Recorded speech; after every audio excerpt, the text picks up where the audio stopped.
श्रीकांत करपे, राहणार कुंडलवाडी, तालुका बिलोली, जिल्हा नांदेड.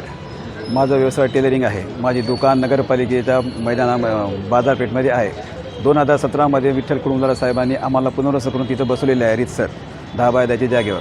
आता CO साहेबांनी आम्हाला बोलून तुम्ही उठा असे निर्देश देत आहेत. आम्ही त्यांना म्हणलो बाबा की आम्हाला नोटीस द्या, तर नोटीस वगैरे काही देत नाही तुम्हाला, तुम्ही अतिक्रमण करून बसतात. आम्ही अतिक्रमण नसून आम्ही त्यांचे किरायेदार क्लायंट आहोत. त्याच्या सबूत म्हणून तुम्हाला पावत्या वगैरे दाखवत आहे.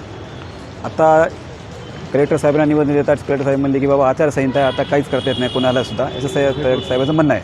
आम्ही त्यांना देऊन हे OC घेतलेली आहे. तरी CO साहेबांनी आमचा विचार करावा. ह्यावर आमचा उदरनिर्वाह होतो, परिवार चालतो. अगर हे सगळं केल्यास तर आम्हाला उपासमारीची वेळ येईल. मी सय्यद बाबा अब्दुल खयूम, राहणार कुंडलवाडी, तालुका बिलोली, जिल्हा नांदेडचा रहिवासी असून नगरपालिकेच्या जागेवर रीतसर आम्ही नगरपालिकेचे भाडेकरू आहोत.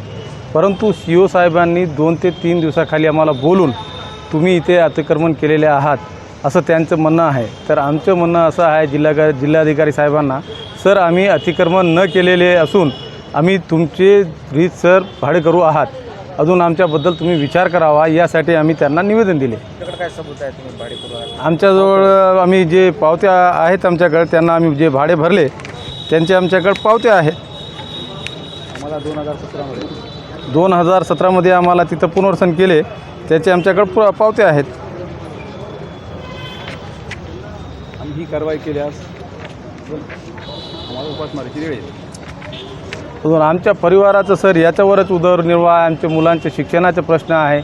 अजून आमचं जे काही आमचे अवलंबून आम्ही याच्यावरच आहोत. आम्हाला दुसरे काही पर्याय नाही. तरी आम्हाला आशा आहे CO साहेब आणि इतर मान्यवरांनी आमचा विचार करतील, त्याबद्दल आम्ही आशावादी आहोत.